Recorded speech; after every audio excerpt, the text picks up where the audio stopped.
A Sith is driven by their ambitions and personal desire for more. They are not content with their current position, and a true Sith never shall be.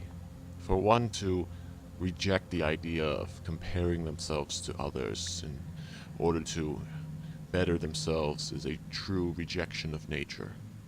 If another has something that you do not, the code of the Sith states that you shall pursue that goal no matter the cost by embracing your inner passions and generating the energy to do so.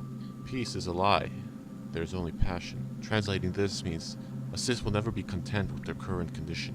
They strive to be perfect, no matter at what cost. Whether or not that end goal is actually attainable does not matter. By pouring their energies, by channeling their energies into this end goal of perfection, surpass their peers in whatever way they wish.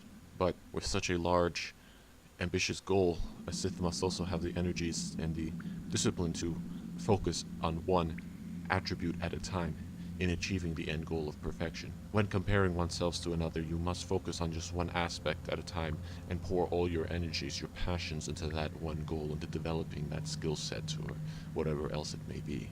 To sit back and be content with being lesser than that individual you compare yourself to is unacceptable and rejects the philosophy of the Sith.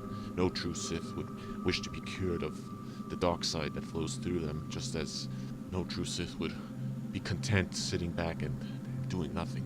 If a Sith chooses to be content, or no longer has the fire within them to drive them, they become obsolete, and by the rule of two will be struck down by their apprentice, if not another Sith. For this reason, it is important that a Sith does not become overconsumed by their passions to the point of burnout.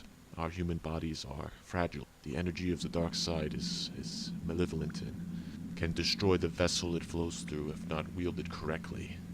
It is imperative that they know how to take breaks and meditate to better channel this energy into their long-term storage, or refine it into a one point rather than just letting it rage through them. Although this is effective in the short term, in the long term it will destroy one's mentality and eventually physicality. Never be content. Always compare yourself to the other person. If you are strong, you will surpass them. If you are weak, then you will become obsolete. An individual may die, but the Sith are eternal. A Sith will never be content with their current state. They will always want to better themselves. They will always want to surpass their peers and their competition at no matter the cost. In the end, only the strongest shall rule, and the weak shall serve or perish. A content Sith is no Sith at all.